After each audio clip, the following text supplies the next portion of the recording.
You mentioned like it has to be a part of some license group, right? That user has to be. Okay, so can you share your screen, Mahesh? I'll explain what the issue is. Yeah, I'll just starting up, so it will take few minutes. Okay, so maybe I can show you from my system. Yeah, okay. Okay, let me share my screen.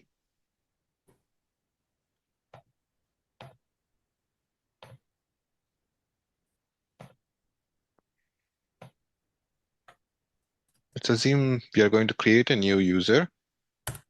Mm-hmm. It's create at org level. So users you can create at org level or site level. Hmm. Okay, go to participant administration.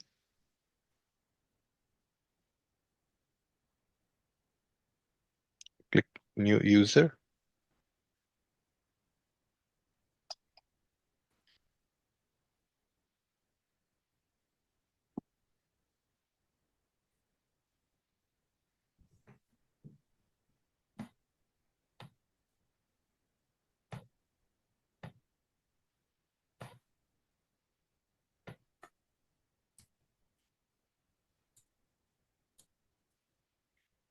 Okay, click finish. So the user one is created, and let's add this user to a product. Manoj, sorry to interrupt. Uh, is there any way to, zoom in this page? Yeah, thank you Okay, so much. Because okay, when I'm looking in the YouTube, it's not clear. Thank you. okay. So let's add the user as a product manager.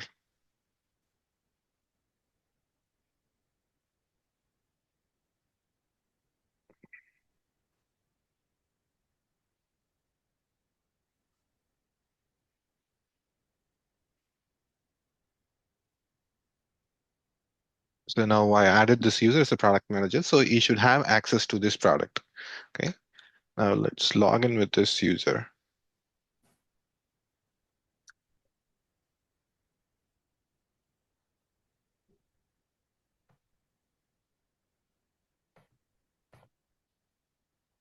If you log in with this user, you'll see this exception. The reason is from Winchell 11.2, they introduced a different licensing model. So any user who is part of Winchell needs to assign to at least one license profile. I'll show you how to assign the license profile. Okay, edit this user. Go to groups, add, and you have to search for groups, starts with PTC. So I assign means I created a custom group and map that group to the user. No, I should not do that. Okay. Okay, let's add it to the PDM link module.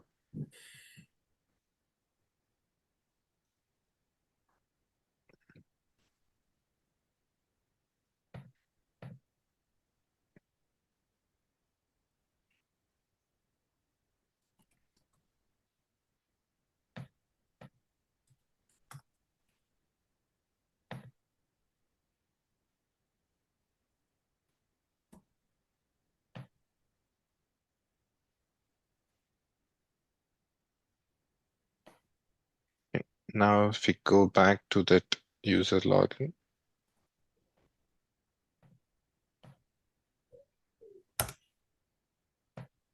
now the user have access to the product. So at least you need to assign to one license profile.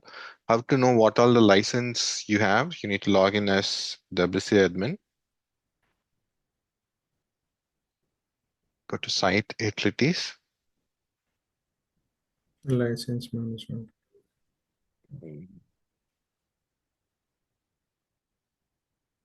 Sure. Okay, these are the groups available. So you can Okay, so add to that user must be part of these groups only. any one of the group. Depends on, so different license give different permissions for the user to perform. So for now, you don't need to worry about it because you're going to work as a WC admin, which have all the access you need. So in case if you're creating a new user, so at least one license group is required. Okay. And one more thing, with the WC admin, I'm not able to create any product. Right? So you need to be org admin to create product. So WC admin can create the organization. Usually, in any organization, site admin is not the one who's going to create products. So create any user, add as an org admin, then come to organization. Acha. The user which is created under org level, so he is only able to create a product. Yep. So come here. So if you want to create a user to create products, go to product creators and add that user here. Okay. Yeah, I with WC admin I tried, but It won't work. Yeah, I mm, know. See, even with WC admin, if I click view all, I won't see the new product. You have to log in as org admin. So I guess org admin should be already available there. So the password should be PTC, or else you can edit and reset the password. So use this user org admin account to create a product.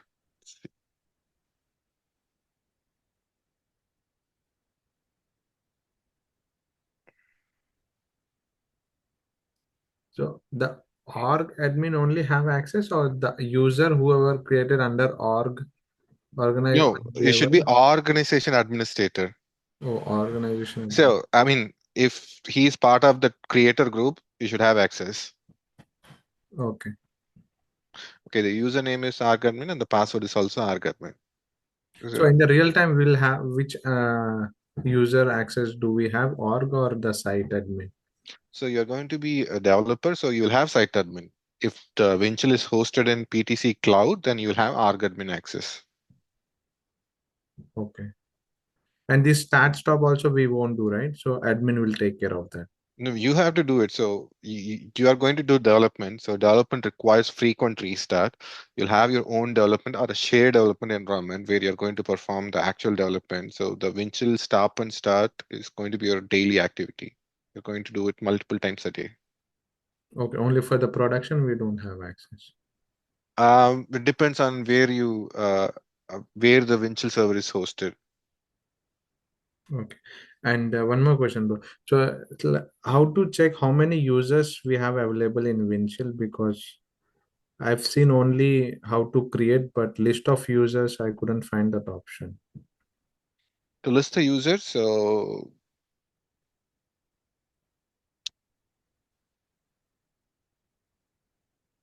from utilities, go to participant administration, add user. If you select user and search, so this is all the list of users available. Okay, but Okay. this is not a ideal way to do it. Yeah. So if you ask me, I'll go to utilities, report management. This is also one of important topic to create reports. Okay, this is like SQL. We are going to use the database tables here and query that from the Oh, UI. tool list. Okay. Okay. Got it. Okay. Mhm.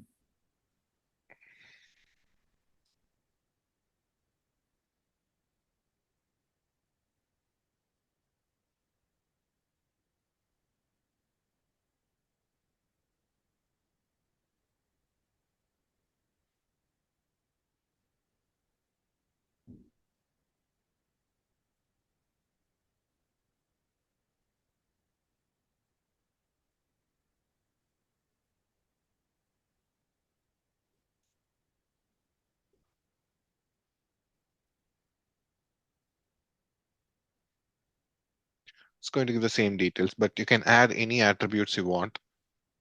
Okay. Got it. Mm. And last question. So, what is the difference between delete a user from Windchill and Windchill plus DS? So the when you create a user, the authentication happens from your directory server. Yes, from LDAP, yeah. Okay, so the two place the user details will be stored in your directory server and also in a Windchill database. If you Mhm. delete a user just with the first option, it will delete from the Windchill database. If you say delete a user from Windchill database and from DS, it will be completely deleted. So you won't find that user anywhere. Okay, so when we delete from only Windchill database, so still the user will able to authenticate? Just give me a minute, guy. So I need Oh, to reply for a chat. Just give me a minute.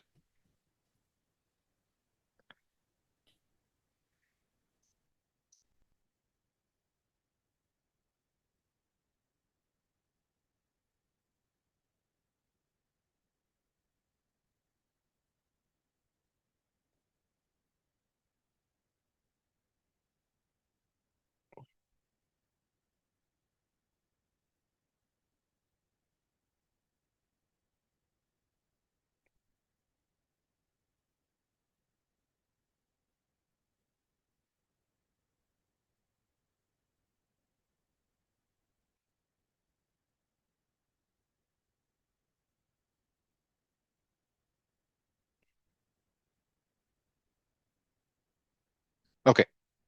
So what's the question again, Mahesh?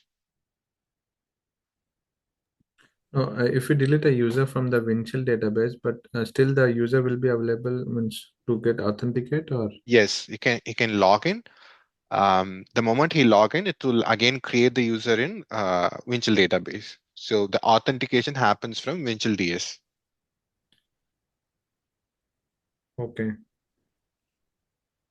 That's part of system administration. So how to go to Windchill, log into Windchill DS, and how to view the users from Windchill DS. That's part of system administration. So will come under system administration as well, or those people will be different?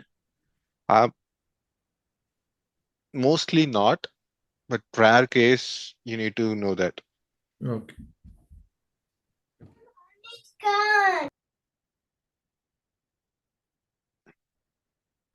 Okay. Any other questions? I'm good, bro. Thank you. Okay. Uh, so today we are going to see type and attribute management. So we have seen this type and attribute manager in other topics as well. Today we'll see in detail about type and attribute manager. This is another place where you spend a lot of time. So most of the companies will have their own soft type. Okay. When you install Windchill, out of the box, all these types are called model types. So what is a model type? Meaning it has a corresponding database class, database table. When you create, let's say when you create a document, there'll be a table called WT document, and all the values you put in the wizard will go to this WT document table. But depends on the business requirement. There are other documents the user want to create. Okay, someone wants to create a test case document. Someone wants to create a review letter. All these are documents. We cannot model types for each of these individual requirements. So that's where we have a concept called soft types. So it is to differentiate the type of document from the UI level, but internally all those data will go into the same table. So you won't create a new table for those soft types. All those data will go to the WT document. But from the UI, you see different types of document. That's how we have created a test document. So how to create a soft type? So right click. So all these things are soft type of WT document. The root level object is the model type. And if you see WT document, you'll have a corresponding table in the database. Same with all these types. So the one you're familiar with is part, WT part, document, and change objects. Okay, let's create a new soft type for WT document.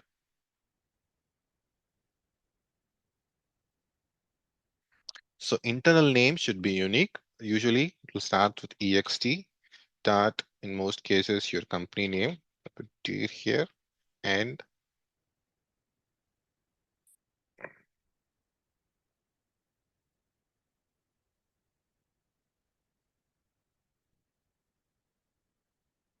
okay. And the display name is the one the user is going to see in the UI.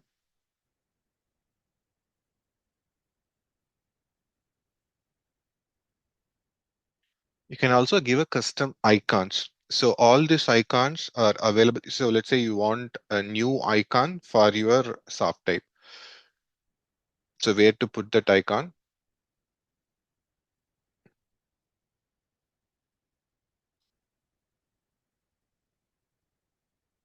Code base is your runtime location.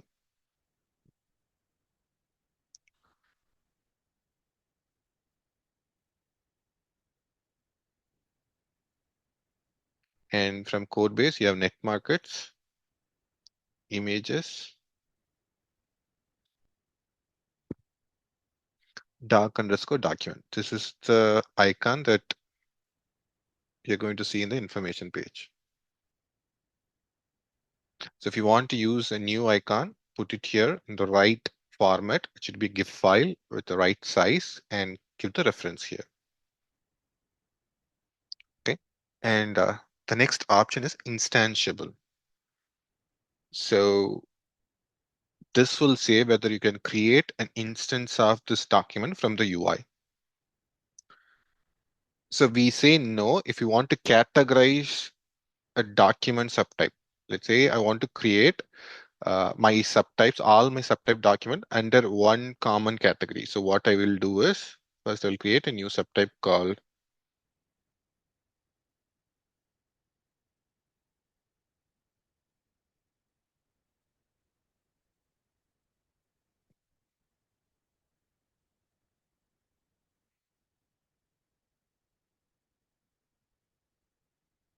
let's say no, subtypable, yes. Okay.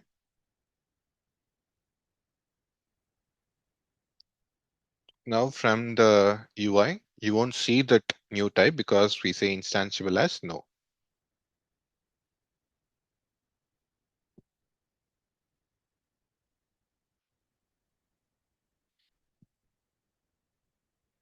Not there.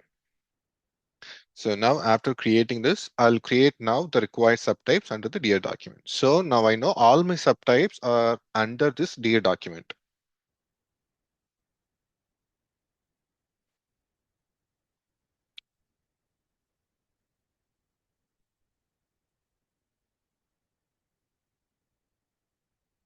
Says I cannot use a space here.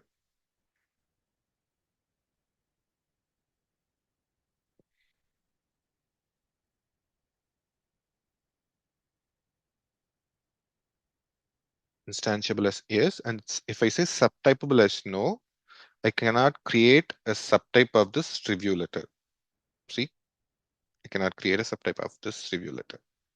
Say done. If I refresh this page, I see my review letter. So once I create the review letter, it will inherit all the attributes from my parent object, which is dear document, and dear will inherit all the attributes from document. As most of the cases, we are going to introduce new attribute. So the review letter should have something called subject, sender, and the content. Let's see how we can add those attributes here. Okay. So there are four type of attributes when you see, edit, and create a local, global, alias, and calculated. So local attribute is something we save directly in the WT document table. So it will be quick. So let's say you are going to use that attribute for many search querying, then it makes sense to add this.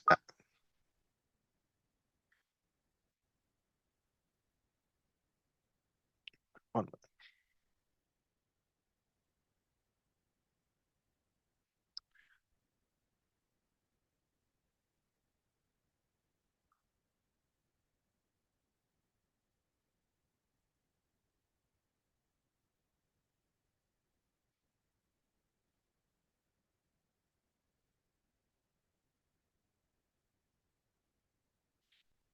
Okay, this is the WT document table. And all these are attributes. Okay, it has a description, doc type, and other things that you need to worry about. But when you add a global attribute, depends on the type of the attribute. We have separate tables where it will hold those attribute definition and values, and it will be referenced to WT document. So when you create a document with those attributes, the attribute value won't be stored in the WT document table, but in a different table. I'll show you. So 90% of the time, we are going to create global attribute. So alias attribute is, let's say I have a part linked to a document, and the part has some attribute which you want to display it in the document, because this document and path are linked using a link. So alias attribute is where you define the link and the attribute, then it will pull the attribute value from the WT part and display it in WT document. This is also a very rare case. Calculated attributes. So in these two cases, the value of the attribute is not stored, because in this case, we are pulling it from the WT part. Calculated attribute is at runtime, we are doing some calculation and displaying the value. Let's say I have two other attributes called cost and time required for to manufacture a part.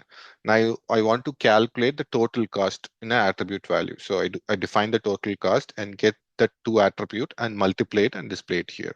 In this case, we won't store the attribute value. We calculate at runtime. This one, we pull it from a different object. Local, we store it in the actual table of the parent object. Global depends on the type. We store it in a different table. 90% of the time, you'll be creating global, few times local, and these two are hardly used. Okay, before we create an attribute, we need to define that attribute. Okay, we go to manage reusable attribute. We create a new organization.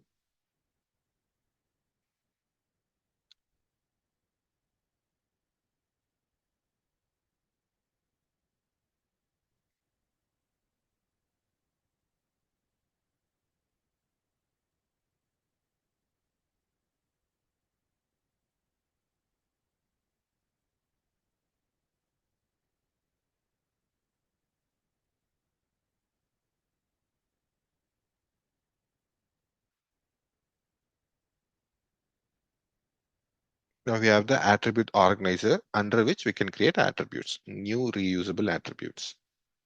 To give an internal name, which needs to be unique.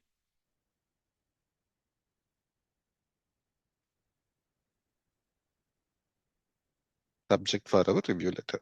What is the type? It's going to be string. Display name.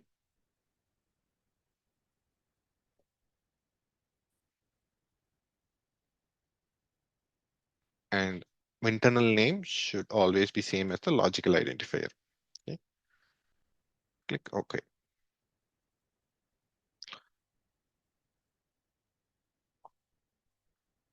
Once I create this attribute,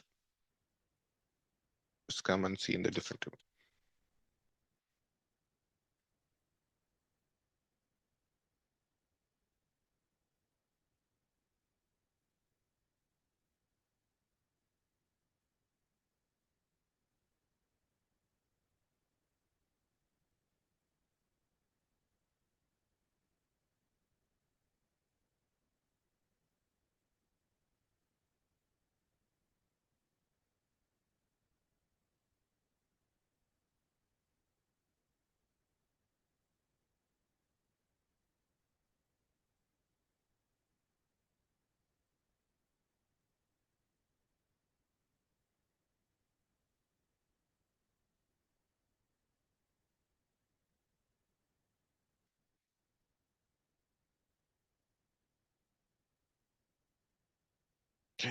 I couldn't find it here.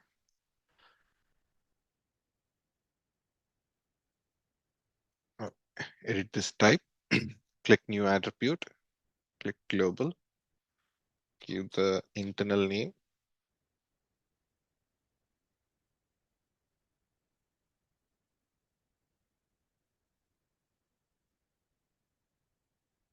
Now select the reusable attribute. So we need to go to the container. We need to select the letter subject.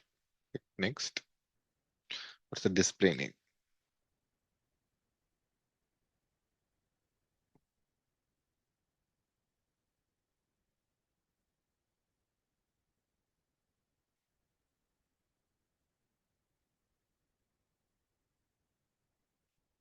Now I added my custom global attribute here. You can see it here.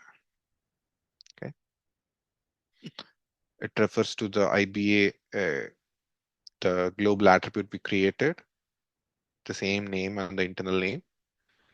After we added the new attribute, make sure it's available in the layouts. So there are primarily two layouts that you'll be working on. One is the create and the edit layout. The create layout is what you see here. This is the create layout because this is creating a new document. After we create a document, we can edit it. So whatever the wizard present, it comes from the edit layout. Let's see if we have this added to our create layout.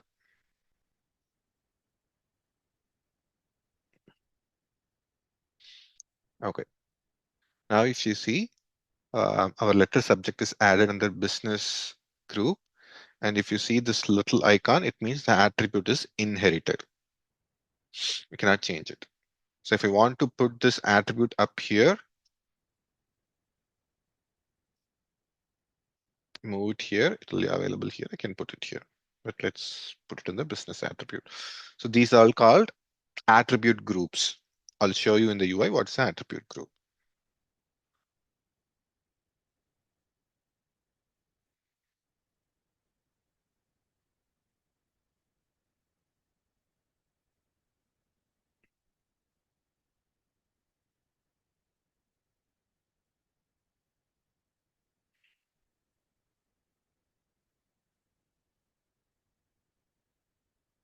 Now, if you see here, this is one attribute group. You can collapse and expand. This is another attribute group. Depends on the business requirement. You may create multiple attribute groups and where you want to put your attributes. Okay. Since it is a string, it's a single line. So that's what one of the things we defined, whether it's a single line or a multi-line attribute. If you want to make it a little bigger,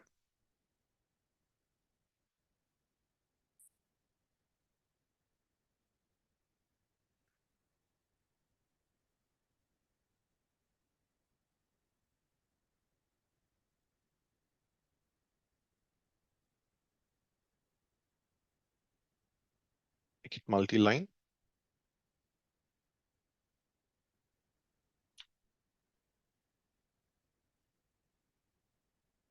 Now it's a multi-line attribute. Okay. Similarly, we have option to create Booleans.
So it's going to be a yes or no question. So now you see we don't have that other option we see for string attribute.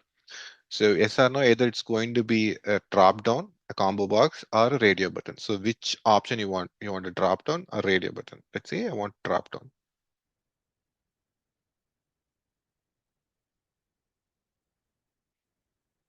And it's here. Let's go and refresh our screen.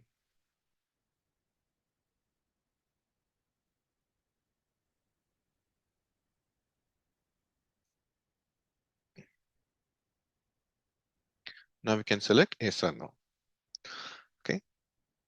Let's create one last attribute of date and time.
I just want the date only.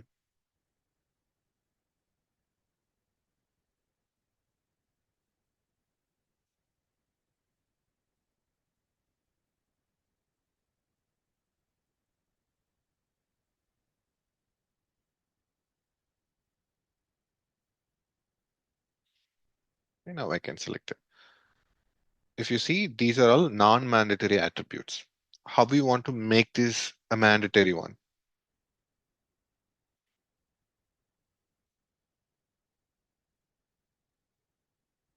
Let's say I want to make the letter subject as a mandatory attribute. Okay, click the eyeball, so you will get all the details about the attribute on the right side pane. If you come here in the constraints, now I have a string valued constraint. What it means, so the maximum number of character I can enter for that value. You can give up to 4,000 characters here because that's the varchar limit for your Oracle table column. So you cannot go more than that. Okay. If I remove this single valued, let's see what happens.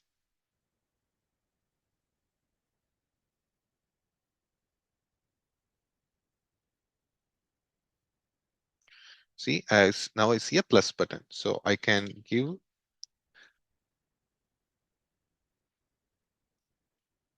add multiple values for this letter subject. But still it's not mandatory. For that, need to add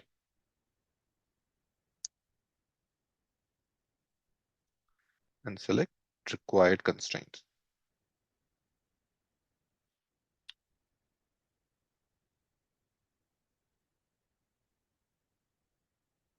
Now if you see, this one is mandatory. I cannot complete this without filling all the mandatory attributes. Let's make a small change. Okay, so what else we have here? Enumerated value list. Let's assume you want the user to select a predefined list, value from a predefined list. How to do that? Okay, that's where we have something called enumerations.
didn't define the enumeration here.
See, now we can only select from the predefined enumerations.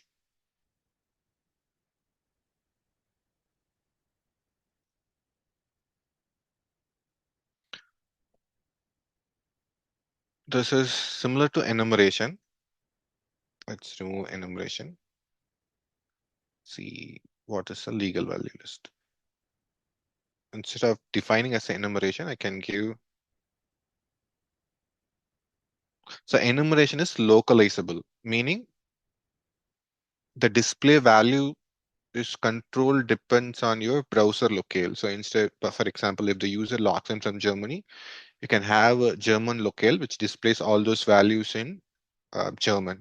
If it's from Mexico, you can do it in Spanish. But the legal value list is just in whatever the language you're typing here in.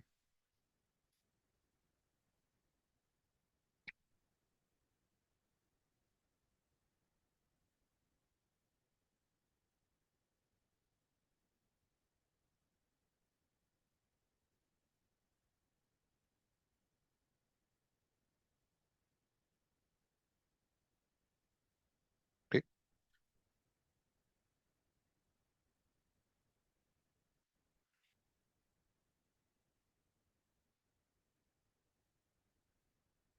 So if you are giving an integer, you can define a range. You can also do a regular expression, wildcard, or uppercase, lowercase. So if you click this help icon,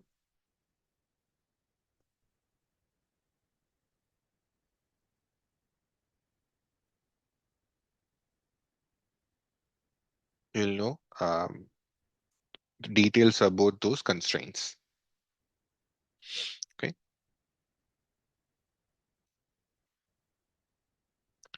Now, let's say I want this attribute to be read only. Let's create one document and see.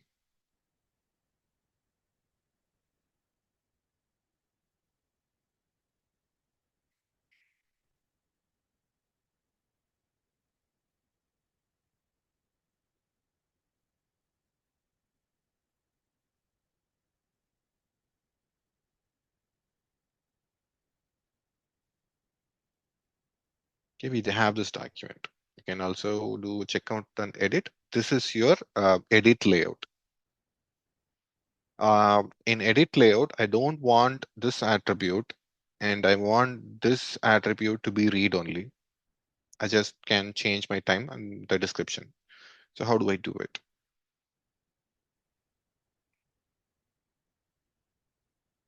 Go to my layout, go to edit layout and remove the priority. In here, if you go to the visibility and edit, make it read only. So if I go to screen again,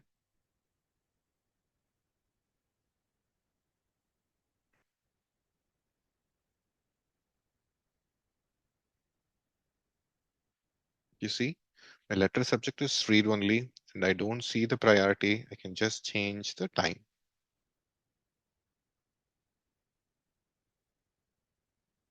Still, it is checked out.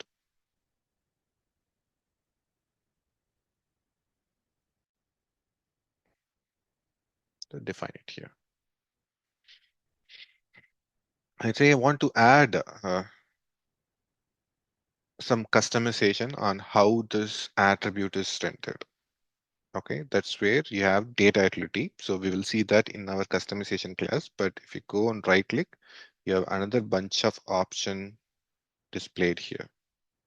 You can define the character limit specific to the layout. So the one we defined in the constraints is like a global enforcement on this attribute. But if you want to enforce something at layout level, that's where you have this group attribute property.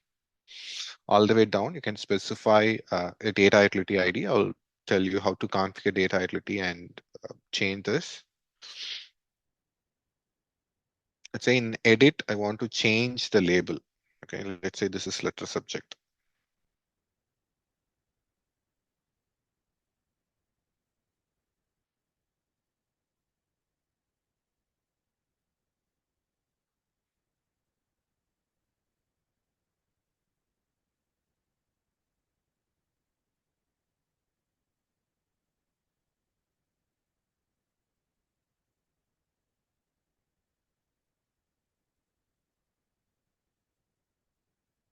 In create, it's still letter subject. And if you see in edit, it's subject. So at layout level, you can change the behavior of these attributes.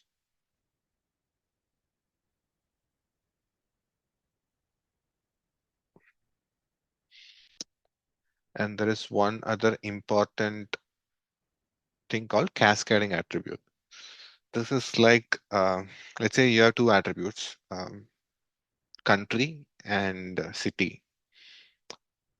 Depends on the country, you have to filter the city by default without customization. So that's where you have this cascading attribute, or you have to hide depends on some of the attribute value. I'll show you.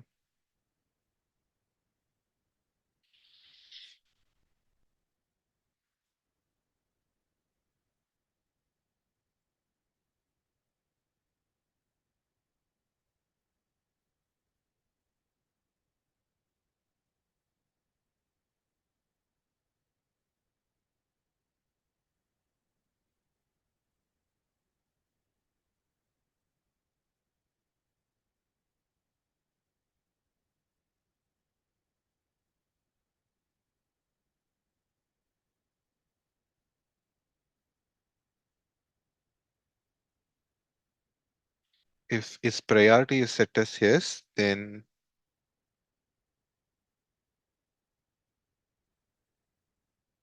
receive time is required. If no, receive time is hidden. Okay, let's say required.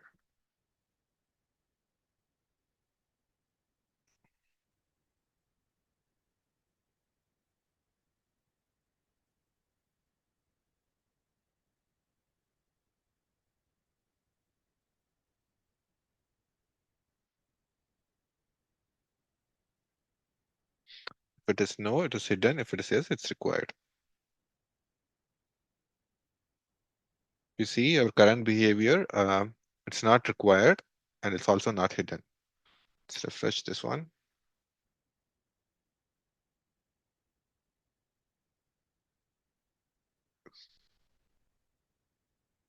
Yes, and it is required. If I select no, then it is hidden. Likewise, you can create your own rules to make this layout dynamic. Again, this is all configuration. So without any coding or something, we are achieving this behavior.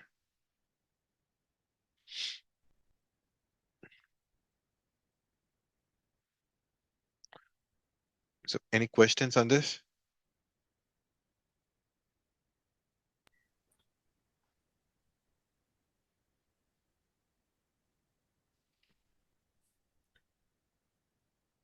So there are a lot of other things we can do from type and attribute manager, because there'll be requirements. Okay, I need a default value for my attribute.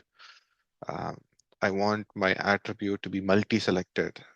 I want my attribute to be required, and I want to specify a character limit for that. All this we can configure from here. And you'll be creating a lot of subtypes. And you can create OARs and ACLs specific to a subtype. Let's say I want this review letter created only from one specific product. Then you create a deny permission for all the users at org level, and at container level, you enable that permission. So which give access to create the review letter at that specific container. Okay. Once you made all the changes in your dev environment, how you are going to move these changes to your QA and prod. So that's where you have something called load from files framework. So any object you load to Windchill should be implemented using this framework. So it's just nothing but an XML file. We have a command. When you run it, it's going to export the specific type into an XML file. You copy that XML file to your QA and production environment and use the same command to load that file. That's how we move the changes.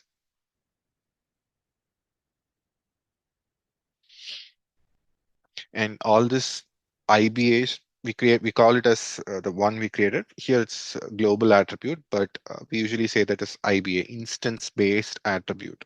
Okay. Now check in the string value.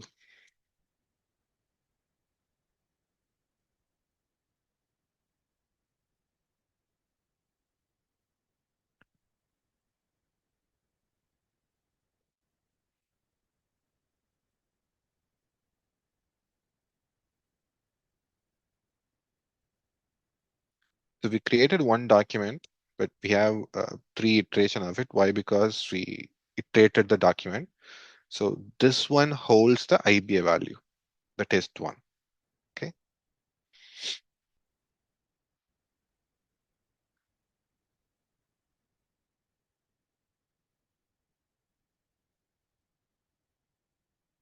And if you see the string definition, for each type of attribute, string, Boolean, date, and time, there'll be 2 supporting tables. One is a definition, another is value. Depends on the type, it's string definition or Boolean definition or Boolean value. So this one holds the actual attribute. So what type of attribute it is, the display name, um, the definition about the attribute, and this one holds the value for that attribute. And these two are linked using this key. See the string definition. I used this ID A3, A6 value as a primary key for string definition to get that definition value. Okay. And this one also holds the the reference to the document to which this value is assigned.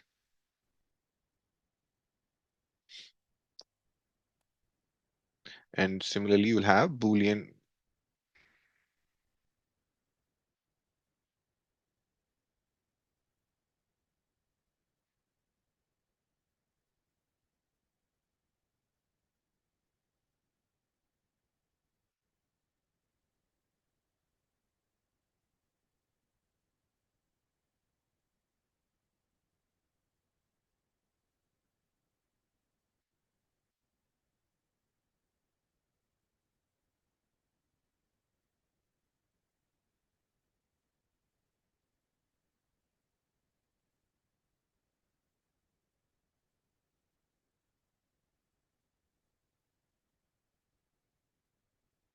This one also holds the same thing. So one document, this is just one document since we checked out and checked in multiple times. It has one entry for each iteration. It has so the value 0 means false and 1 means true.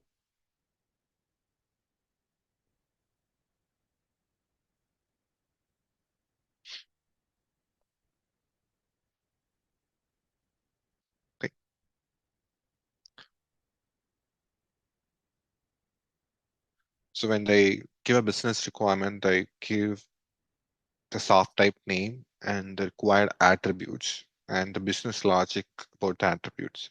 And you have to come here and make all the changes manually and export as a load file.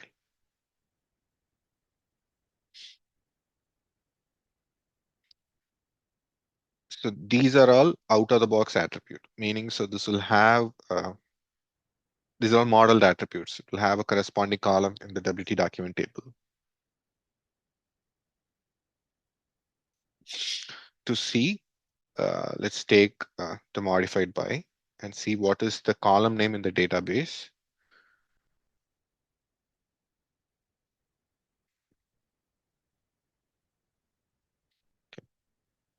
We need to enable the customization tab. Go to your preference management.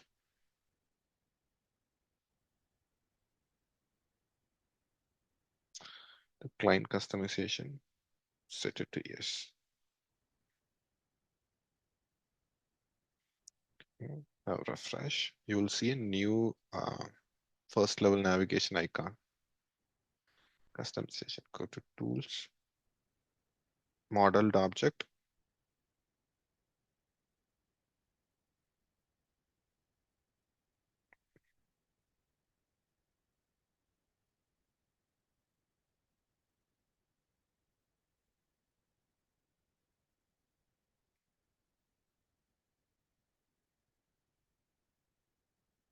It is the document table or search for that attribute.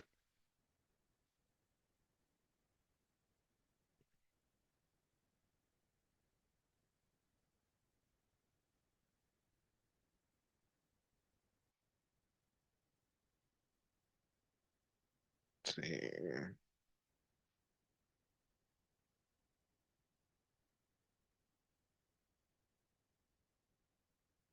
pick a different attribute.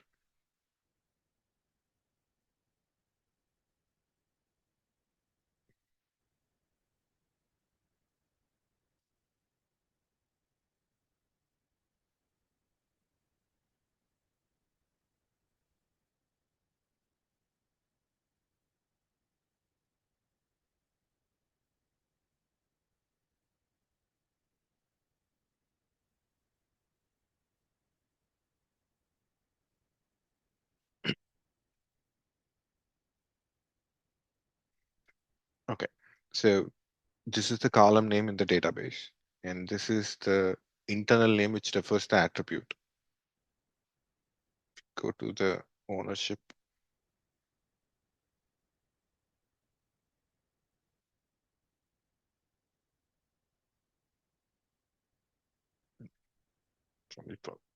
Okay, this is how you find the database column name associated to the attributes.